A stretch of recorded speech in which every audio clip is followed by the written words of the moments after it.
Tell me, baby, what's the problem? Cause I keep trying to figure it out. Oh no, oh no. Tell me, baby, what's the problem? I'm only picking up what you're putting down. You'll be tripping, I don't know what about. So what's the problem right now? Okay, now hold up. Let me get something right off my chest. I've been meaning to read into it, time to put it to rest. Is it stress? Is it that I ain't answer your text? Don't you treat it like amnesia, you know I always forget. Stirring the pot real hot, watch how the plot thickens. Around the clock, tick tock, need more than 20 seconds to get your attention before it's on to the next thing. And I'm over here again wondering, can I hold ya, hear your truth, pull you closer, talk it through. Girl, you know that I'm the one that you can come and complain to. Your silhouette's amazing, but your brain is a maze too. So can you help me find my way while I find... Si vous avez cliqué sur cette vidéo, c'est probablement parce que vous vous intéressez à notre déesse à toutes et à tous, Eleli, et que vous souhaitez rejoindre sa secte. Non, plus sérieusement, aujourd'hui, si j'ai décidé de vous faire cette vidéo, c'est tout simplement pour vous partager des idées de build que j'ai eues qui tournent autour d'Eleli. Alors pourquoi Eleli? C'est pas très compliqué, elle a un passif très intéressant. À son apparition, elle gagne 75% de l'attaque de notre héros en plus de la sienne, si c'est le premier compagnon que l'on joue. Donc on va parler un petit peu de ça, voilà, comment optimiser son passif. Donc forcément, si on joue un build avec beaucoup d'attaques, elle va taper très fort. Si on joue un build hybride, compagnon et attaque, elle va également taper très très fort. Et donc l'idée ici, c'est de vous présenter un peu des idées que j'ai eues. Donc rien de très concret, hein, ça va vraiment être des idées, il n'y a pas de build définitif. Au contraire, je compte sur vous pour pouvoir en discuter en commentaire ou sur Discord pour pouvoir justement essayer d'optimiser toutes ces idées que j'ai eues pour en faire des vrais builds en fait à terme, que je pourrais du coup par la suite partager sur la chaîne de manière tout à fait terminée. Donc voilà, sans perdre davantage de temps, le programme, ça va être parler des différents items auxquels j'ai pensé dans un premier temps. Et puis ensuite, on va parler des compagnons complémentaires et des différents héros qui peuvent bénéficier au mieux d'Eleli ou qui peuvent l'optimiser justement via des passifs, des sorts, etc. Donc sans perdre davantage de temps, let's go. Donc commençons par les items. Ici, je vais d'abord parler des anneaux, puis des brassards. Les anneaux seront séparés en deux catégories, les anneaux compagnons et les anneaux attaque aux héros. Donc commençons par les anneaux de compagnons, car je trouve qu'il y en a moins d'intéressants que les anneaux d'attaque. Donc en premier temps, grand classique, hein, l'anneau olympique, qui permet d'offrir 8% d'attaque supplémentaire à nos compagnons par jauge générée durant le combat, jusqu'à un total de 160%. Cet anneau buff très bien Eleli, je ne sais pas exactement comment il se cumule au passif, mais je trouve que le gap en fait entre quand on l'a équipé et on l'a pas est assez énorme, donc pour moi c'est un essentiel à implémenter ici. Ensuite il y aura l'anneau Muscapol que je trouve très très intéressant, qui permet d'offrir à l'apparition d'un de nos compagnons 100% de l'attaque de notre héros en armure à celui-ci. Donc très intéressant, surtout dans les cas où on va monter très très haut en attaque. Il y a pas mal de héros, vous verrez, pour en citer que deux actuellement, le Shogun et Kasai, très très fort, offrent énormément justement d'armure à l'apparition des compagnons. Et enfin, un anneau que je trouve intéressant mais difficile à placer, c'est le souffle de Tauros. En fin de tour, vos compagnons infligent 40% de leur attaque aux adversaires autour d'eux. Voilà, Eleli ayant une attaque absolument monstrueuse, elle fera des très très gros dégâts de zone via cet item. Cependant, pour l'instant, je le trouve très difficile de le placer, parce qu'il offre trop peu de stats intéressantes, voilà, comparé à l'anneau olympique et l'anneau muscapol, qui sont vraiment pour moi des essentiels ici. Ensuite, il va falloir quand même booster l'attaque de notre héros. Donc idéalement, on prend 1 ou 2 slots pour l'attaque du héros. Donc le souffle de Tauros est difficile à venir mettre ici. Du côté des items d'attaque, il y en a plusieurs qui sont très intéressants. Je vais commencer par le combo classique de l'anneau-oscillation et l'anneau-olive, qui permettent pour le premier d'offrir 25% d'attaque supplémentaire à notre héros tant qu'il possède de l'armure, et au second de générer un pourcentage de notre attaque en armure lorsqu'on lance des sorts. Après avoir lancé un sort, on est donc sûr de bénéficier de passifs de l'anneau-oscillation, et donc de bien booster notre attaque. De plus, sur certains héros, comme par exemple le Juste Lame pour ne citer que lui, ce combo d'items sera très intéressant, étant donné qu'il offre plus 40% à nos gains d'armure, ce qui se combotera très bien avec les passifs du héros. En plus de ça, il faut savoir que ce bonus de gain d'armure s'applique également à l'anneau Muscapol cité précédemment, et cela nous permettra de monter non pas à 100% de l'attaque de notre héros en armure à nos compagnons, mais bien 150%, voilà, quoi. On gagne 40% avec ces items, et l'anneau Muscapol possède lui-même 10% au gain d'armure, ce qui nous amène donc à un total de 150% de l'attaque de notre héros en armure à nos compagnons lorsqu'ils apparaissent. C'est donc extrêmement puissant pour les faire tanker le plus possible. Ensuite, un autre item intéressant sera l'index de Tauros, qui permettra de booster efficacement notre attaque au fur et à mesure que le combat avance. Cependant, cet item sera très peu intéressant sur Eleli, étant donné qu'elle n'en bénéficiera pas vraiment, étant donné que c'est le premier compagnon qui apparaît. Cependant, il est très intéressant si jamais on joue des builds basés sur l'attaque. Hein. Comme on disait, le but c'est de jouer hybride, donc il restera intéressant pour notre héros, mais très peu pour Eleli. Le manteau de Tauros sera également intéressant ici, étant donné qu'il offre un bonus de 10% au drain de notre héros lorsqu'on applique un état élémentaire, stackable jusqu'à 50%. Tous les héros ne bénéficieront pas efficacement de cet item, cependant un certain nombre d'entre eux, pour reprendre l'exemple du Kasai et du Shugun, seront très efficaces avec, étant donné qu'on passera notre temps à poser des états élémentaires. Ça nous offrira donc une bonne source de survivabilité. De plus, l'item offre beaucoup d'attaques à notre héros. Le cicatriseur est également très intéressant ici, étant donné qu'il nous offre un bonus de soin de 65% de notre attaque en début de tour. Cet item offre du coup davantage de survivabilité, en plus de booster nos sources de soins de 30%. Donc ça peut être efficace aussi si on arrive bien monter notre attaque, de l'équiper. Voilà, pour les différents tests que j'ai fait, je suis pas encore 100% fan de lui, mais il a quand même sa place à mon avis ici. Et on peut le comboter voilà, avec un autre item, l'âne hospital. L'âne hospital, qu'est-ce qu'il fait? Il nous offre un bonus de 60% à tous nos soins, ce qui nous permet donc de monter un total de 95% de l'attaque de notre héros en soins en début de notre tour. Le seul petit bémol de l'âne hospital est tout simplement qu'il offre extrêmement peu de stats offensives en fait. Donc ça veut dire on perd des dégâts sur Eleli, on perd de la tankiness sur Eleli, et on perd des dégâts d'attaque sur notre héros. Donc je suis pas encore non plus convaincu à 100% de cet item. Pourquoi pas sur certains personnages. Voilà, j'ai pas encore testé sur le Voracius, mais vous verrez que le Voracius a aussi un certain intérêt à jouer avec Eleli. Voilà, je le citerai tout à l'heure justement dans les différents héros qui peuvent bénéficier de ce type de build tout simplement. D'autres items attaque peuvent être intéressants ici, cependant, je ne vais pas forcément tous les citer. Voilà, l'anneau horrible, on le connaît. Assez basique au niveau des stats, c'est pourquoi je ne l'ai pas mis, anneau Origan pareil. Cependant, je tenais quand même juste à souligner deux fausses bonnes idées selon moi, qui sont l'anocif, qui nous fait perdre 10% de PV max. Voilà. C'est pas un build sur lequel on va être extrêmement résistant, donc on ne veut pas perdre de PV, même si ça booste efficacement notre attaque. Une autre mauvaise idée, à mon avis, est l'anneau des âmes, qui permet sur coup de grâce avec une attaque d'infliger 35% de l'attaque de notre héros à tous les adversaires. Avant, il proquait sur les kills de compagnons, mais ce n'est plus le cas. Voilà, si ça avait toujours été le cas, ça aurait pu être intéressant sur un build hybride de jouer avec. Ce n'est plus le cas, donc on peut le mettre de côté également. Parlons maintenant des brassards. Le brassard le plus logique ici est le brassard de l'âme enflammée qui permet sur notre attaque de générer une jauge feu. Ça nous permettra d'accélérer l'invocation d'Eleli. Cependant, ce n'est pas le seul, étant donné que suivant quelle classe on va jouer, voilà, typiquement de nouveau, exemple Shugun, Sicarius ou Kasai, on va pouvoir également jouer avec le brassard éthéré qui offre 2 jauges éthères si la cible est sous l'état astral lorsqu'on attaque.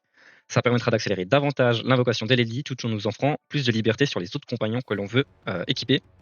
Donc si notre héros pose des états astraux, n'hésitons absolument pas à opter plutôt pour ce brassard-ci. Ce ne sont cependant pas les seuls brassards, on peut avoir des brassards un peu plus lents, pas besoin de générer un maximum de jauge ici. On peut opter pour le brassard Tung qui offre plus 10% d'attaque à notre héros par attaque qu'il fait. Ça peut être cool pour que Eleli arrive davantage boosté sur le terrain, cependant son apparition sera un peu plus tardive. Et en dernier item, ce que je vous propose, c'est la honte de Tauros. Voilà, sur l'attaque, ajoute le sort Flûte Tauros à votre main. Que fait Flûte Tauros? Il inflige tout simplement 100% de l'attaque de tous nos personnages à une cible pour un coût de 2 points d'action. C'est un brassard que je trouve relativement dur à sortir. Voilà, tous les personnages ne pourront pas en bénéficier efficacement. Cependant, ça peut être sur certains héros intéressant de le mettre, voilà, tout simplement. Assez dur pour le moment sur les tests. Franchement, les fois où j'ai joué avec, alors c'est toujours un régal de voir les dégâts que ça colle, hein, ça a aucun doute là-dessus.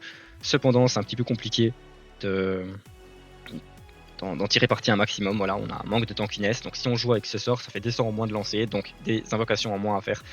Voilà, toute une complication, on va dire. Cependant, vraiment très intéressant, étant donné que et Eleli et notre héros auront une grosse attaque. Du côté des compagnons, maintenant, voilà, ça va énormément dépendre en fait des items qu'on a d'équiper. Typiquement, un brassard éthéré, comme je le disais, offre beaucoup plus de liberté en termes d'invocation que les autres. Et suivant le héros qu'on va jouer, en fait, ça va également influencer les différents compagnons, hein, tout simplement. Par exemple, reprenons l'exemple du Shugun. Voilà, je vais prendre beaucoup cet exemple tout simplement parce que c'est celui qui est le plus joué durant ces tests. Le Shugun, lorsqu'il applique Astral, il inflige 250% de son attaque à la cible. Ça peut être intéressant du coup d'implémenter Az dans le build parce qu'on va générer des jauges éthers via le brassard éthéré. Az coûte 3 jauges éther et permet d'infliger Astral à la cible qui l'attaque, donc infliger 250% de l'attaque de notre Shogun. De plus, l'avantage de Az, c'est qu'il fait tout comme Eleli partie de la confrérie du tofu, famille qui permet d'offrir une jauge éther, nous offrir une jauge éther voilà, lorsqu'un membre de la confrérie du tofu apparaît si un autre membre de cette confrérie est équipé. Donc très intéressant ce combo là. Cependant, Az ne pourra pas être joué sur tous les builds étant donné justement que c'est un compagnon qui coûte 3 jauges éther. Cependant, si vous jouez avec le brassard enflammé, enfin de l'âme enflammée ou un autre brassard, Az ne pouvant donc pas être invoqué, n'hésitez pas à le remplacer par un autre membre de la confrérie du tofu, comme Adamai par exemple. L'idée ici, c'est pas forcément de profiter d'Adamai au maximum, cependant, si on équipe un membre de la confrérie du tofu, cela nous offrira directement une jauge éther lorsqu'Eleli apparaît pour invoquer un autre compagnon derrière.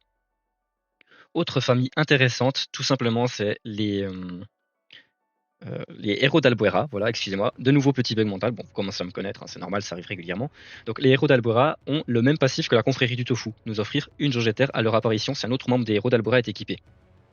Ça peut être intéressant de jouer Cadence qui offre une relance de compagnon, voilà, donc on va pouvoir rejouer un compagnon. Soit on fait rejouer Eleli pour pouvoir justement mettre des grosses patates, soit on peut rejouer Az, voilà, qui proc Astral pour refaire un proc passif suivant le héros que l'on joue. Hein, ça va toujours dépendre du héros que l'on joue. Voilà. Et du coup, l'avantage aussi de jouer en héros d'Albuera, Cadence n'est pas le seul personnage intéressant ici. On va avoir également des héros intéressants avec Syros. Lorsque vous générez des jauges, plus 5% d'attaque à vos personnages pour le tour par jauge générée limitée à 5 fois. Donc ça permet, lorsqu'on génère des jauges, de booster Eleli, et donc on ferait les dégâts d'Eleli à la fin du tour. Histoire qu'elle soit boostée au maximum par Syros. Mais ce n'est pas le seul compagnon intéressant. Voilà, on peut également jouer Lance Dure, donc Lance Dure qui ne sera jouable que si on joue Brassard éthéré. Sinon il est trop difficile à invoquer, voilà, il demande un total de 7 jauges. Bon, 3 jauges eau, 2 jauges air, 2 jauges feu, dur à sortir. Mais que fait Lance Dure pour être si intéressant? Voilà, sur son attaque, il téléporte notre héros sur une case adjacente à la cible pour lui infliger son attaque. Donc l'attaque de notre héros. Comme on est sur un build hybride, et Lance Dure et notre héros taperont très fort et donc pourront justement bénéficier de ce passif très intéressant. Ce ne sont pas les seuls compagnons intéressants, bien entendu, il n'y a pas que confrérie du tofu ou héros d'Albuera qui peuvent être cool ici, voilà. Mais pour les autres, j'en parlerai justement dans les parties propres au héros, voilà, la prochaine partie de la vidéo. Parce que suivant tout simplement le héros que l'on va jouer, il y en a qui seront plus ou moins efficaces. Donc passons directement à la partie des différents héros. Ici je vous parlerai donc des héros auxquels j'ai pensé, voilà, il y en a peut-être que j'aurais oublié, il y en a peut-être que je vais citer qui seront en fait nuls au final avec le build, voilà, mais je tiens quand même à faire cette petite parenthèse voilà, sur les héros, ça va prendre un petit moment. Je vais essayer de faire une vidéo justement qui accompagne chacun des builds, même si chacun des héros, même si du coup tous mes héros ne sont pas niveau max. Ça peut être intéressant d'avoir une petite idée pour se rendre compte du gameplay à adopter. Commençons cette liste avec les Eneripsa, et comme premier Eneripsa j'ai nommé Locus Pictus. Cet Eneripsa permet lorsqu'il applique Astral de gagner le sort Elixir Pictus. Ce sort coûte 3 points d'action, il nous offre une jauge éther, et nous permet de rejouer notre tour à l'un de nos alliés. Nous n'allons pas laisser le passif ainsi, cependant nous irons jouer Elixir Pictus majeur qui transforme en fait cet élixir en élixir qui coûte seulement 2 points d'action et qui offre un bouclier à l'allié qui rejoue son tour. Cependant nous perdons le gain de jauge éther proposé par le sort. Puissance Pictus est le second passif, lorsqu'un de vos personnages rejoue son tour, il gagne 60% d'attaque pour le tour. L'idée étant donc la suivante, nous allons stacker les élixirs jusqu'à en avoir 3 en main, puis nous allons full booster notre héros en le faisant rejouer le plus possible. Ensuite, sur ce même tour, nous invoquerons Eleli qui bénéficiera ainsi d'un énorme bonus d'attaque et un gros gain d'armure via l'anneau Muscapol. Avec tout cela, nous allons jouer 2 sorts éthers, à savoir Mélange Pictus qui nous permettra pour 1 point d'action de piocher notre prochain sort d'application d'état élémentaire, et Legendarus qui permet, pour un coût de base de 15 points d'action, d'invoquer un Legendarus qui gagne 50% de l'attaque de notre héros et 10% de sa vie max, et sur son attaque, il appliquera Astral. Alors pas d'inquiétude, le 15 points d'action de base est réduit pour chaque attaque de personnage infligée durant le combat. Donc nous l'invoquerons souvent pour 1 ou 2 points d'action, voire 0 suivant nos mains. Ensuite, au niveau des stats, j'ai absolument tout mis en attaque. Du côté des items, ici j'ai favorisé le gain de soins, avec le cicatrisor qui nous permet de nous soigner de 65% de notre attaque en début de tour, ainsi que le manteau de Tauros qui nous offre du drain. Enfin, l'anneau olympique et l'anneau muscapol sont pour moi toujours des essentiels ici. Le brassard sera le brassard éthéré, car le personnage appliquant Astral facilement, ce brassard permettra de gagner des jauges très facilement. Du côté des compagnons, LLI est donc ici essentiel, hein, comme on le sait très bien. Puis j'ai décidé de jouer Az, qui permettra d'appliquer Astral, ainsi que Cadence, qui permettra de rejouer un compagnon, et Lance Dure, qui nous permettra d'optimiser nos dégâts. Du côté des sorts, le mélange Pictus et Légendarus, comme j'en ai parlé avant, en sort éther, puis que des sorts d'application d'état élémentaire avec mot infectieux, première cure caustique, Augmentum, petite fiole des vents, Tomesta, Baume bourbeux et Suburex. Le prochain Eniripsa est l'Ambre Tamashi, et ici nous irons chercher les passifs Opportunité Tamashi lorsque l'un de nos compagnons attaque un adversaire invoquant un Nocturien sur une case adjacente à celui-ci, et Volonté Tamashi qui nous permettra à l'invocation d'un Nocturien qu'il copie les oraqueurs de notre héros, ce qui permettra de booster de 15% d'attaque tous nos personnages par oraqueur qu'il y a sur le terrain. Avec ça, j'ai décidé d'opter pour 50% de points de vie et tout le reste en attaque. Pour les items, ici, l'anneau olympique et l'anneau muscapole seront là pour la survivabilité des compagnons ainsi que leur attaque. Puis, pour notre héros, nous opterons pour Cicatrisor et un hospital. Si j'ai choisi l'anneau hospital ici, c'est pour booster au maximum notre survivabilité. Car en fait, les sources d'attaque seront tellement énormes via notre passif que je me suis dit que je pouvais faire une petite réduction d'attaque. Cependant, l'anneau hospital peut être remplacé, bien entendu, par un autre item. Le brassard de l'âme enflammée est ici un essentiel afin de pouvoir invoquer Lely au plus vite. Car tout simplement nous n'aurons pas accès à d'autres brassards de génération de jauge. Et je trouve que les brassards offensifs tels que le brassard Tung ou la honte de Tauros en fait nous ralentissent beaucoup trop pour être intéressants. Du côté des compagnons, j'ai complété tout ça avec Sentinelle affûtée pour la génération de jauge, Maître Égreeneur qui permettra de réduire de moins 2 points d'action le coût de notre prochain sort de mécanisme, et Adamai qui fait également partie de la confrérie du tofu afin qu'Eleli nous donne une jauge éther à son apparition. Pour les sorts, ici il y aura 2 sorts de pose d'état élémentaire avec première cure caustique et seconde cure caustique, et 2 sorts de consommation d'état avec cure corrosive et cœur ardent. Ces 2 derniers sorts là cités, en fait nous offriront des cœurs de flamme afin de booster notre attaque. Laboratoire de flamme est là pour la même raison, nous générer des jauges ainsi que des cœurs de flamme, puis nous allons compléter tout ça avec Feu Nécrome, Salve d'Albuera et Cure incandescente. Cure incandescente nous offrant également 50% d'attaque à l'un de nos compagnons pour le tour, très intéressant sur Eleli. Puis en dernier sort, j'ai opté pour le sort Même pas mort qui est un sort éther permettant d'échanger la position avec la cible justement qui est un compagnon et de le rendre réinvocable tout en le retirant du terrain. Place maintenant à la lame Voracius. Ici, nous irons chercher les passifs Puissance Voracius lorsque votre héros est soigné, il gagne 20% d'attaque supplémentaire jusqu'à la fin du tour, et Vitalité Voracius, au début du combat, votre héros gagne 3% de sa vie max en attaque. Du côté des stats, on ira tout investir en points de vie, étant donné que celle-ci sera convertie en attaque par notre passif. Du côté des items, j'ai longuement hésité. Ici, le Cicatrisor fait très bien l'affaire, étant donné qu'il permettra de nous soigner en début de tour et donc nous faire un proc passif. Cependant, je trouvais intéressant de jouer avec l'Anoroscope ainsi que l'Anorore, qui sont un combo assez intéressant, étant donné que l'un permettra sur génération de jauge de générer des flammes, et l'autre que nos flammes nous rendent des points de vie. Nous allons donc nous booster notre attaque via ce combo d'items. L'anneau olympique boostera efficacement l'attaque d'Eleli, tandis que l'anneau muscapole la rendra plus tanky. Voilà, ces 2 items, vous les retrouvez absolument dans tous les builds. Et enfin, en brassard, le brassard de l'âme enflammée, étant donné qu'en plus de nous accélérer du coup l'invocation de nos compagnons, ce brassard nous permettra également de nous soigner via les flammes générées par le gain de jauge. Du côté des compagnons, nous viendrons chercher Sentinelle affûtée qui permettra sur son attaque de générer des jauges feu, Syros qui nous permettra de booster l'attaque de tous nos personnages sur le terrain par jauge générée durant le tour, puis Adamai qui permettra de compléter la confrérie du tofu afin qu'Eleli nous génère une jauge éther à son apparition. Du côté des sorts, 3 sorts éthers avec Même pas mort, Traversée Voracius et Voracité. Puis au niveau des sorts feu, il y aura Feu Nécrome qui nous offrira du drain pour le tour, Aiguillon perforant qui offrira plus 25% d'attaque à notre héros jusqu'à la fin du tour, très intéressant à faire sur le tour d'apparition d'Eleli afin de la booster au maximum. Première cure caustique qui appliquera huilé avec cure corrosive qui permettra de consommer ce huilé pour gagner une aura cœur de flamme, très intéressant pour faire des soins supplémentaires pour le tour. Laboratoire de flamme qui sera là pour la même raison, générer des jauges et gagner des aura cœurs, puis cure incandescente qui permettra de booster de 50% l'attaque d'un de nos compagnons pour le tour. À utiliser sur Eleli bien entendu. Au niveau des passifs, il y a également le passif Maître Lame, voilà, lorsque votre héros est soigné, place un cœur Voracius jusqu'à 3 cases autour de lui. Ça peut être intéressant pour faire rejouer Eleli, cependant les cases sont trop aléatoires pour que je trouve ce passif vraiment intéressant. Et donc j'ai préféré opter pour Vitalité Voracius, mais voilà, n'hésitez pas, si vous voulez faire le test, Maître Lame peut également être efficace ici. Il faudra cependant du coup investir des points en attaque et non pas en vitalité. au tour des Yop et commençons par le Kasai qui est pour moi l'un des personnages les plus intéressants avec Eleli. Ici, il y aura plusieurs manières de le jouer différentes. La première consistera à jouer avec Explosion Kasai lorsque vous appliquez un état élémentaire inflige 40% d'attaque de votre héros autour de lui et Puissance Kasai plus 25% d'attaque à votre héros par aura épée qu'il possède.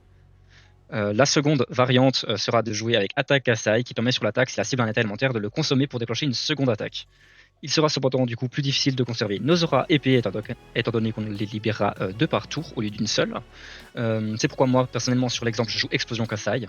Cependant Attaque Kasai pourra être comboté avec le brassard de gain de jauge feu, brassard de lame enflammée. Tandis que l'autre, la variante que l'on joue ici, Explosion Kasai, sera combotée avec le brassard éthéré.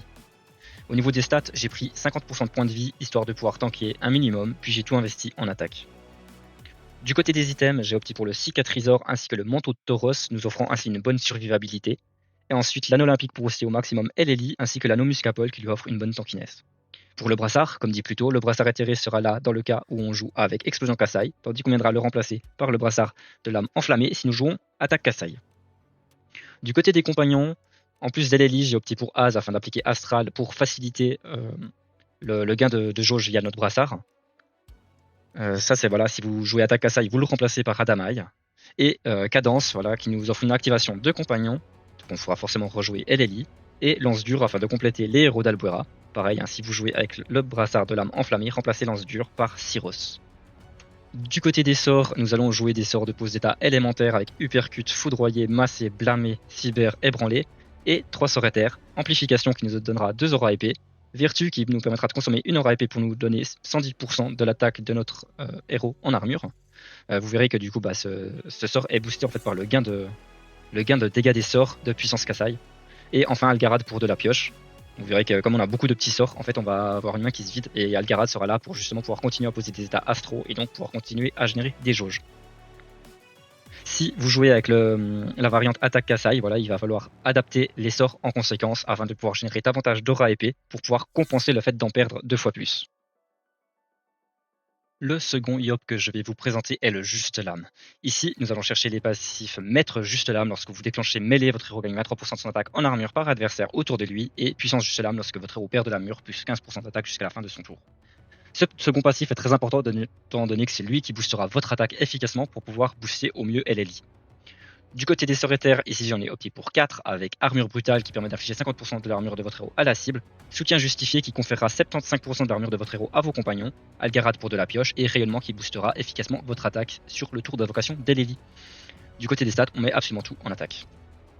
Du côté des items, on aura donc l'Annihilation et l'Anolive qui permettent un gain efficace d'attaque et d'armure. Voilà, l'idée c'est vraiment de booster au maximum nos gains d'armure ici, afin de transférer un maximum de notre armure à nos compagnons grâce à notre sort Soutien Justifié. Donc l'Annihilation et l'Anolive permettront à la fois de booster notre attaque et notre armure. L'anneau Muscapole qui conférera 150% de l'attaque de notre héros en armure à nos compagnons lorsqu'ils apparaissent. Et enfin l'anneau olympique qui boostera efficacement l'attaque de nos compagnons par jauge générée durant le combat. Avec ça, on jouera le brassard de lame enflammée pour générer des jauges feu pour invoquer LLI au plus vite. Du côté des compagnons, nous allons compléter tout ça avec Adamai pour faire proc le passif conféré du Tofu à l'apparition d'LLI pour nous donner une jauge d'éther, Sentinelle affûtée qui permettra de gagner des jauges feu sur son attaque, et Beast lorsque vous générez des jauges, plus 10% d'attaque par jauge générée. Voilà, Beast va se stacker petit à petit au fur et à mesure que le combat avance. Du côté des sorts, je vous ai déjà parlé des 4 sorts éthers que je suis allé chercher, mais j'ai également opté pour Touche terrestre, Heure de gloire, Fulgure ainsi que Touche enflammée qui sont 4 sorts de mêlée. Puis en dernier sort, j'ai pris Salve d'Albuera car elle permettra de nous donner 2 jauges pour un coup de 5 points d'action. Parlons maintenant des SRAM et bizarrement c'est sur eux qu'il y a le plus de personnages que je trouve intéressants à jouer LLI. Commençons donc par le Palladir Sicarius. Ici, il y a plusieurs variantes que l'on peut faire. Typiquement, ici je joue la variante Recharge Sicarius lorsque vous consommez Astral, piochez un sort qui coûte moins 1 point d'action. Et Puissance Sicarius lorsqu'un adversaire déclenche un de vos pièges, plus 10% d'attaque de votre héros, et à vos sorts élémentaires. Ce passif est essentiel étant donné qu'il permettra de booster notre attaque afin de favoriser justement au mieux les dégâts et l'intelligence d'Eleli. Cependant, le premier passif peut également être remplacé par Agression Sicarius. Sur l'attaque de notre héros, votre héros rejoue son tour si la cible est sous l'état astral. Ici, si vous jouez ce passif, il vous faudra jouer avec le brassard de lame enflammée pour pouvoir justement... Parce qu'en fait, l'attaque qui nous permet de rejouer son tour va consommer Astral. Donc si votre brassard consomme Astral de base, ça ne va pas vous permettre de rejouer votre tour. il va donc vous falloir jouer le passif, enfin le brassard justement enflammé. Là, en l'occurrence, on ne le joue pas. On va jouer avec Recharge Sicarius lorsque vous consommez Astral, piochez un sort qui coûte moins 1 point d'action.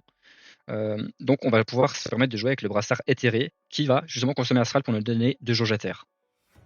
Au niveau des stats, j'ai absolument tout mis en attaque. Peut-être un petit 50% de points de vie à terme, mais comme mon héros ici n'est que niveau 30 pendant la démo, j'ai préféré tout mettre en attaque. Du côté des items, l'anneau olympique et l'anneau muscapole, voilà, je les présente plus, ils sont là depuis le début, ils seront là jusqu'à la fin. Mais les deux derniers items seront le manteau de Tauros qui nous permet d'offrir du temps à notre héros par état élémentaire appliqué durant le combat, et le cicatrisor nous soignant au début de notre tour. Le brassard est donc le brassard éthéré, mais que vous pouvez remplacer par le brassard enflammé dans le cas où vous optez pour le passif Agression Sicarius. Du côté des compagnons, comme je joue un brassard éthéré, je vais compléter Eleli avec un Az qui permettra de déclencher Astral sur son attaque, Cadence qui permettra d'offrir une relance pour rejouer un compagnon, et Lance Dure qui, tout comme Cadence, fera partie des héros d'Albuera, il nous permettra justement de téléporter notre héros sur une case adjacente à la cible de son attaque pour qu'on lui inflige notre attaque. Du côté des sorts, ici ce sera beaucoup de sorts de pose d'état élémentaire avec 6ème sens, sournoiserie, piège de la vague, punition mouillée, dans les yeux, piège de la brise, et Ombre Sicarius en sort éther qui permet d'appliquer un astral instantanément, 3 points d'action, une jauge éther, c'est magnifique. Attaque sournoise que l'on va jouer sur le tour d'apparition d'Eleli, voilà, moins 25% d'attaque à la cible et plus 25% à l'attaque de notre héros pour le tour. Idéalement, on va vouloir le comboter avec l'effet machination qui nous permettra de piocher un sort. Enfin, j'ai opté en dernier sort pour piège brutal de Ducicar, qui nous permet pour 4 points d'action de donner une jauge éther et de construire un piège brutal sous tous les adversaires ayant un état astral sur le terrain. Ça peut être intéressant, ça nous fait beaucoup de pièges générés pour booster notre passif Puissance Sicarius. Cependant, c'est un sort que j'hésite encore à retirer, parce que je le trouve relativement peu efficace en fait au final. Donc ça c'est à voir à terme. Mais pour l'instant, je trouve ça assez satisfaisant. Le prochain héros que je vous présente est mon préféré, il s'agit de l'écorcheur Shogun qui a une variante vraiment très offensive du build. Ici nous allons chercher les passifs Astral Shogun lorsque vous appliquez Astral inflige 250% de l'attaque de votre héros à la cible, et Puissance Shogun qui permettra de booster notre magie élémentaire ainsi que les dégâts de notre attaque par au rattrapeur que l'on possède. Du côté des stats, je prends 50% de points de vie histoire d'avoir un peu de marge et tout le reste en attaque. Pour les items, donc l'anneau olympique et l'anneau muscapole sont ici des essentiels, hein, voilà, je les présente plus. Qu'on viendra du coup compléter avec le cicatrisor et le manteau de Tauros qui nous offrent une bonne régène HP au cours du combat. On va appliquer Astral à foison avec ce héros, on va donc opter pour le brassard éthéré qui permettra de donner des jauges éthères si la cible est sous l'état astral. Pour les compagnons, c'est exactement les mêmes que pour beaucoup d'autres héros justement qui jouent avec le brassard éthéré. Voilà, tous les compagnons, je crois que j'ai joué à brassard éthéré, jouent les mêmes compagnons. Donc ici, on va avoir Az qui complète la confrérie du tofu avec Eleli. Az 3 jauges éthères, applique astral. Et ensuite, nous jouerons Cadence et Lance Dure. Cadence qui nous offre le sort activation de compagnon pour rejouer un compagnon. Ici, on ne rejouera généralement pas Eleli, mais plutôt Az qui inflige davantage de dégâts. Ensuite, Lance Dure permettra justement d'avoir des gros dégâts en téléportant notre héros pour infliger l'attaque. Enfin, voilà, c'est assez fort ici, on a beaucoup d'attaques avec le héros. Pour les sorts, voilà, on va jouer avec des sorts de pose d'état élémentaire, 6ème sens, frappe de la Saint-Valentin, punition mouillée, sournoiserie dans les yeux, marécage et punition spongieuse, excusez-moi, et 2 sorts éthers, un sort de pioche avec peau d'ombre, ainsi que le sort Chose Trap qui détruit l'un de nos pièges pour nous donner 2 Zora Trappers. Le prochain SRAM est le Ken Kartana. Aussi étonnant que cela puisse paraître, le personnage est assez bien optimisé pour jouer Eleli. Ici, nous jouerons avec les passifs politiques Kartana qui nous permet, lorsqu'on marche sur un piège allié, de piocher notre prochain sort de piège et de gagner 20% d'attaque pour le tour. Avec lui, Retrait Kartana nous permettra, lorsqu'on déclenche un piège, de nous permettre de rejouer notre tour tout en étant désarmé et en nous retirant un PM. L'idée ici va être de poser un piège, marcher dessus, on le repioche. On repose le piège, on remarche dessus, on le repioche, puis on repose le piège, on remarche dessus, on le repioche. Donc assez intéressant ici pour générer beaucoup de jauges très rapidement dans le combat. On va donc jouer avec un seul sort de piège dans notre deck. Mais avant de parler des sorts, justement, je vais vous parler des items. Donc l'anneau olympique, l'anneau muscapole, je ne les cite même plus. On va compléter tout ça avec l'anneau-oscillation et l'anneau-olive. Si ici j'ai opté pour un petit passif de gain d'armure, c'est tout simplement parce qu'en fait le héros va nous permettre de kite. Et le léger gain d'armure qu'on aura grâce à ces anneaux, en fait, va être très efficace. De plus, on va vouloir faire tanker au maximum nos compagnons ici. Voilà, je suis pas sûr à 100% des items sélectionnés. Mais pour l'instant, je suis assez satisfait justement de cette variante. Pour le brassard, j'ai opté pour le brassard Tung. Ici, je le trouve très efficace étant donné qu'on va pouvoir kite justement, donc on va pouvoir retarder un petit peu l'invocation d'Eleli sans pour autant prendre trop cher sur les premiers tours de jeu. Du côté des compagnons, on viendra donc jouer avec Maître Égreneur. Sur son attaque, moins 2 points d'action au coup du prochain sort de piège que l'on lance. Syros qui permettra de booster l'attaque de nos personnages en jeu par jauge générée durant le tour. Et Adamai afin de faire proc le passif de la confrérie du Tofu qui permettra de gagner une jauge éther à l'apparition d'Eleli. Du côté des sorts ici, on va jouer avec Piège Plose qui est le sort 2 points d'action qui pose un piège sur le terrain. C'est donc lui qu'on va vouloir jouer tout le temps. Avec ça, nous jouerons les sorts Feu Néchrome, 6ème Sens et Assassin des Flammes dans les sorts Feu. Puis Pulsion qui nous permettra de repousser un ennemi d'une case. Ensuite, ce sera des sorts éthers. Voilà. On va jouer avec Charge Cartana. Votre héros charge un adversaire aligné lui inflige 100% de son attaque. Ça permet de kite. 2 sorts de pioche avec Maniaque et Peau d'ombre. L'idée, c'est vraiment, genre, si on n'a pas le piège pose ST1, il faut pouvoir aller le piocher rapidement. Et en dernier sort, Fureur Cartana, plus 15% à l'attaque de votre héros par adversaire en jeu pour le tour. C'est un sort qu'on va vouloir jouer sur le tour d'apparition d'Eleli. Le Lamouraï est très efficace avec Eleli également, étant donné qu'il permettra non seulement de booster l'attaque de notre héros, mais aussi celle de nos personnages en jeu, grâce à son passif collectif Urai. Lorsque votre héros est soigné, plus 10% d'attaque aux alliés et 10% aux dégâts de vos sorts élémentaires pour le tour. Le bonus d'attaque va influencer non seulement notre héros, mais également tous nos compagnons en jeu. Donc Eleli en bénéficiera efficacement à tous les tours. Avec lui, j'ai décidé d'aller sélectionner Support Urai. Lorsqu'un de vos pièges est déclenché, soigne les alliés autour de ce piège de 50% de l'attaque de votre héros. Cependant, vous pourriez aller chercher Déphasage Urai, qui permet, lorsqu'un piège est déclenché, de conférer déphasage au héros et plus 125% d'attaque jusqu'à la fin du tour. Si vous activez 2 pièges durant le même tour, vous pouvez booster efficacement votre attaque. Je trouve cependant ce passif plus difficile à mettre en place. Du côté des stats, j'ai opté pour 50% de points de vie et tout le reste en attaque. Pour les anneaux, on a donc non seulement l'anneau olympique et l'anneau muscapole, mais nous allons compléter tout ça avec l'anneaurore et l'anneauroscope. Le premier permettant de générer des flammes lorsqu'on génère des jauges, et le second de faire que nos flammes nous rendent des points de vie. Avec tout ça, le brassard de l'âme enflammé pour pouvoir générer à la fois des jauges pour invoquer nos compagnons plus vite, mais également des flammes pour nous soigner et donc booster notre attaque. Du côté des compagnons, c'est sans surprise que l'on va ajouter Adamai au lot pour pouvoir bénéficier de la confrérie du tofu. Et avec ça, j'ai décidé d'aller implémenter Maître Égreneur, moins 2 points d'action au coup du prochain sort de piège lancé lorsqu'il attaque, et Skull qui permettra de réduire l'attaque de la cible lorsqu'il attaquera tout simplement.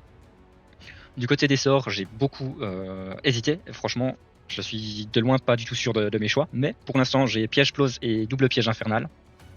Amorce Furieuse qui a un sort très puissant. Inflige 84 de dégâts aux adversaires autour d'un de vos pièges. Voilà, 84, voilà, ça dépendra de beaucoup de choses. Mais inflige des dégâts autour de l'un de nos pièges. Et en cas de machination, fait du vol de vie. Donc par ennemi touché. Donc s'il y a 3 ou 4 ennemis autour de nos pièges, on va avoir 3 ou 4 proc de soins. Et donc on va avoir un bon boost, tout simplement. Un bon boost d'attaque pour le tour. J'ai également opté pour Jusqu'en Enfer qui nous permet d'avoir du vol de vie en cas de machination. Et Salve d'Albuera pour booster notre attaque de 25% si l'ascension 5 est atteinte. Ensuite, ce sont des sorts éthers avec attaque sournoise pour booster notre attaque. Le bal des vampires qui permettra de gagner 100% de drain pour le tour. Maniaque pour la pioche de piège. Et vol de vie Urai qui nous permettra d'avoir non seulement du vol de vie mais d'infliger de bons dégâts. Le dernier SRAM que je vous présente dans cette vidéo est le SRAM Sisai Orishi, pour la simple et bonne raison qu'il possède le passif Puissance Orishi, plus 15% à l'attaque de votre héros, et au sort élémentaire pour chaque piège qu'il y a sur le terrain. Avec lui, nous pourrions aller chercher le passif Assemblage Orishi qui permet de doubler les dégâts de notre passif, ce qui ferait extrêmement mal. Cependant, j'ai préféré aller chercher Stratégie Orishi qui offre le sort de poussette. Tout simplement pour pouvoir pousser les ennemis dans des pièges ou les mettre hors de portée, ça peut être assez intéressant. Parce que finalement, si on a le sort Assemblage Orishi mais qu'on n'a rien pour pousser les ennemis dedans, eh bien c'est un peu embêtant.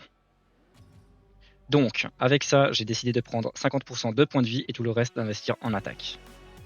Du côté des items, c'est ici l'Annihilation et l'Anolive que j'ai décidé d'aller chercher. Et avec lui, le brassard de l'âme enflammée pour pouvoir générer des jauges plus rapidement.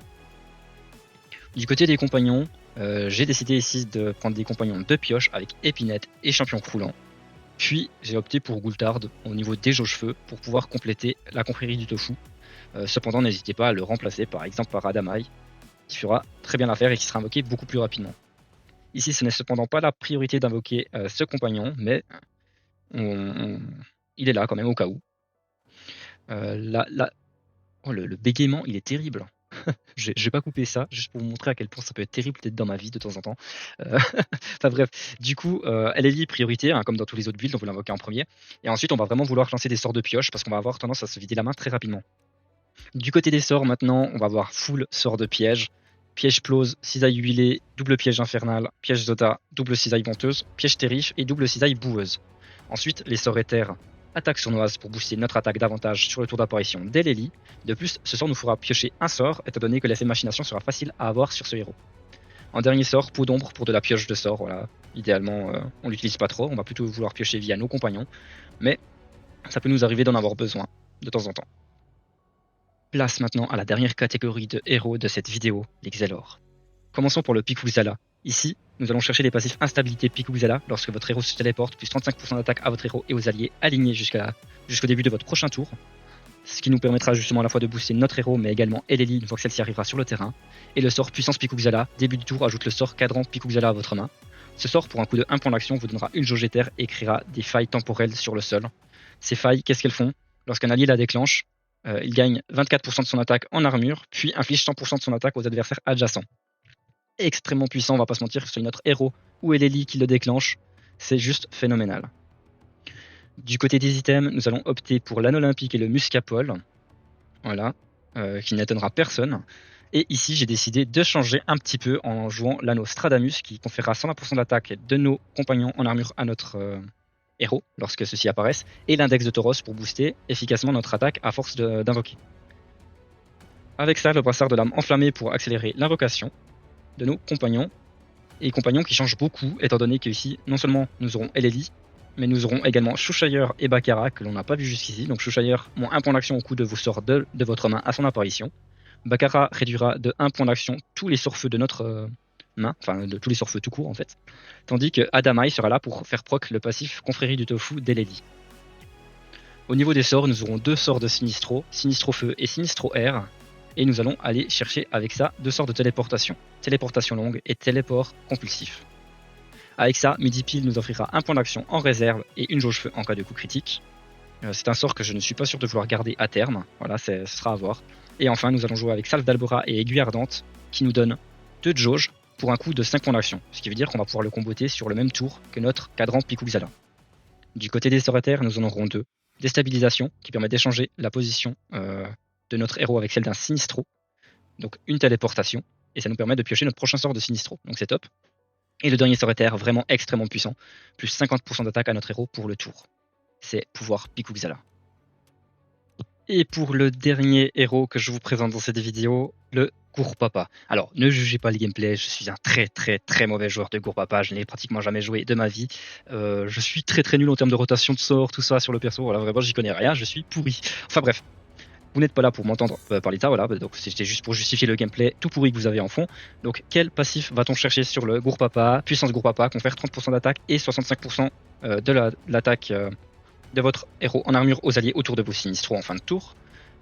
Et avec lui, vous avez le choix, soit vous allez jouer Recharge Gourpapa lorsque vous construisez un Sinistro, plus 75% de l'attaque de votre héros autour de lui, ou alors Théorie Gourpapa, vos Sinistro évolués déclenchent vos passifs sur une zone plus grande, et lorsque vous évoluez un Sinistro, pioche votre prochain sort de Sinistro. Je suis personnellement parti sur celui-ci, cependant comme je suis très mauvais, je pense que l'autre aurait été mieux, plus facile à prendre en main, des gros dégâts, que demander de plus. Donc bref, ici je suis allé chercher que de l'attaque, voilà, aucune stat en PV étant donné qu'on tankera via les gains d'armure. Donc en parlant de gains d'armure, on va jouer ici avec l'anneau muscapole pour nos compagnons, l'anneau-oscillation pour pousser notre attaque avec nos gains d'armure. Cependant, nous ne jouerons pas l'anneau olive, étant donné qu'il sera remplacé ici par le sort Souffle de Tauros. L'item Souffle de Tauros qui permet d'infliger 40% de l'attaque de nos compagnons autour d'eux à la fin de tour. Avec lui, nous jouerons l'anneau olympique pour booster efficacement leur attaque au fur et à mesure que l'on génère des jauges, et en brassard, le brassard de l'âme enflammée pour gagner des jauges feu. Du côté des compagnons, donc Eleli, qu'on viendra compléter avec Adamai pour le passif Confrérie du Tofu, et enfin Maître Égreneur, moins 2 points d'action coût de votre prochain sort de mécanisme lorsqu'il attaque, et Championne Périmée qui réduit de 1 point d'action le premier sort de notre main. Du côté des sorts, nous jouerons donc les 4 Sinistro. Avec ça, nous jouerons Feu Néchrome qui nous permettra de nous donner une jauge feu pour un coût de 3 points d'action, ce qui nous permettra de comboter avec les autres Sinistro. Puis 4 sorts éthers avec Rouage qui inflige 150% du blindage de nos Sinistro autour d'eux. Ce qui nous intéresse surtout, c'est la prochaine ligne, pioche votre prochain sort de Sinistro. Et avec lui, nous jouerons déstabilisation, évolution gourpapa, ainsi que xélorisation pour de la pioche, encore et toujours. En ce qui concerne l'écran, nous avons ici deux personnages intéressants. Il y a le Bunlam dans un premier temps, qui a les passifs puissance Bunlam. En fin de tour, plus 20% de dégâts à nos sorts élémentaires et 30% d'attaque à notre héros par sort pioché ce tour-ci jusqu'à la fin de notre prochain tour. Et Maître Bunlam, lorsqu'on l'on joue un sort coûtant 3 points d'action ou moins, plus 25% d'attaque à notre héros et 20% aux dégâts de nos sorts élémentaires pour le tour. Ici, l'idée étant donc de faire un tour où l'on va énormément piocher, afin de pouvoir justement au prochain tour être le plus boosté possible par notre premier passif. Puis le fameux tour suivant, nous allons jouer un maximum de sorts pour booster notre second passif. C'est à la fin du tour uniquement que nous invoquerons Eleli pour pouvoir bénéficier au mieux de nos boosts d'attaque. Du côté des stats, j'ai ici décidé de tout mettre en attaque, mais vous pouvez toujours prendre les 50% de points de vie si vous le souhaitez. Du côté des items, j'ai opté ici pour l'anocylation et l'anolive pour pouvoir gratter un petit peu d'armure. Tout simplement parce qu'on va jouer beaucoup de sorts par tour, on va donc pouvoir aller chercher les 3 fois par tour de l'anolive. Voilà, vu que l'item est limité à 3 fois par tour ici, ça va être assez facile d'aller chercher les 3 fois par tour. Donc on gratte un maximum de tankiness possible. Et avec ça, bien entendu, l'anneau olympique et l'anneau muscapole que je ne présente plus. Le brassard de l'âme enflammée pour accélérer l'invocation. Et du côté des compagnons, alors je complète Eleli avec Adamai pour la confrérie du tofu. Puis j'ai choisi Sentinelle affûté et Skull. Cependant, de ce côté-là, je pense que Sentinelle affûté peut être remplacé par Syros assez facilement. Ensuite, du côté des sorts, voilà, du côté des sorts, j'ai préféré aller chercher des petits sorts, bien entendu, pour comboter avec nos passifs. Donc flèche mordante, feu néchrome, flèche huilée, flèche immolante et flèche affligeante pour les sorts feu, que je viendrai compléter avec bouclier d'Albura et tir terrestre en sort terre, ainsi que point irisé, qui pour un coût de 2 points d'action nous met 1 point d'action en réserve, en plus de faire du repositionnement. C'est vraiment très efficace. En dernier sort, Sagesse Bunlam inflige 100% d'attaque de notre héros à la cible et plus 2 points d'action en réserve si on a 2 sorts ou moins en main au moment de lancer ce sort. C'est assez efficace ces 2 points d'action, ça permet de faire des plus gros tours justement. Cependant, ce sort coûte 3 points d'action et ne nous donne aucune jauge. Mais avec les 2 points d'action remboursés, c'est comme si le sort ne coûtait qu'un seul point d'action, voilà, pour infliger 100% d'attaque de notre héros. On est sur un build d'attaque, on va donc taper assez fort ici avec ce sort pour uniquement 1 point d'action. Le second crack que je vais présenter ici est le Piven. Ce héros a beau être boudé par la communauté, il combote très bien avec Eleli. Grâce à son passif renforcement Piven, lorsque votre héros libère une aura mire, il gagne 50% d'attaque pour le tour. Sur le tour d'invocation d'Eleli, nous allons essayer de libérer au minimum 5 auras mire, voire plus, suivant la main que l'on a à disposition. Avec ça, Audace Piven, lorsque votre héros libère une aura mire, déclenche son passif sur les adversaires alignés avec lui afin d'optimiser au maximum les dégâts. Puis j'ai investi absolument toutes les stats en attaque, mais vous pouvez cependant prendre 50% de points de vie si cela vous rassure. Du côté des items, tout comme pour le précédent crâne, nous allons chercher l'anocylation et l'anolive, car nous avons beaucoup de petits sorts et nous pourrons donc efficacement profiter du bonus limité à 3 fois par tour de l'anolive. Avec eux, l'anneau muscapole et l'anneau olympique pour booster au mieux nos compagnons, puis le brassard de l'âme enflammée pour accélérer leur invocation. Pour compléter Eleli, j'ai opté pour Adamai, championne périmée et Skull. Du côté des sorts, nous avons ici 6 sorts éthers, avec Artillerie, Ataraxie, Virevolte Piven, Carquois, Recharge Piven et Mire Motivante. J'irai ensuite chercher 3 sorts élémentaires qui donnent 1 point d'action en réserve avec Flèche Affligeante, Tir Terrestre et Point Irisé. 2 d'entre eux nous mettent d'ailleurs une aura mire à notre héros, s'ils sont utilisés en combo. Voilà, cette longue vidéo est enfin terminée. J'espère que ça vous aura plu, que ça aura pu vous donner des idées. Ça m'a pris beaucoup de temps voilà, à faire comme vidéo, beaucoup de montage, beaucoup de réflexion, beaucoup de tests. Les tests ne sont de loin pas finis. Je compte sur vous, si vous avez regardé jusqu'ici puis vous entendez ça, pour essayer de me donner des idées ou de faire vos tests si ça vous intéresse, si vous avez les moyens de le faire. N'hésitez pas, avec un énorme plaisir que je vous lis en commentaire. Ce serait un vrai régal parce que tout simplement, Eleli, c'est un compagnon que personne joue et que je trouve au contraire super intéressant. Voilà, les builds hybrides ne sont pas mis en avant. Voilà, et sur ces belles paroles, je ne vais pas prolonger la vidéo plus que nécessaire, elle est déjà assez longue comme ça, et je vous souhaite une belle journée, une belle matinée ou une bonne soirée selon le moment de la journée à laquelle vous regardez cette vidéo, et je vous dis à bientôt pour une nouvelle vidéo sur Wyvern.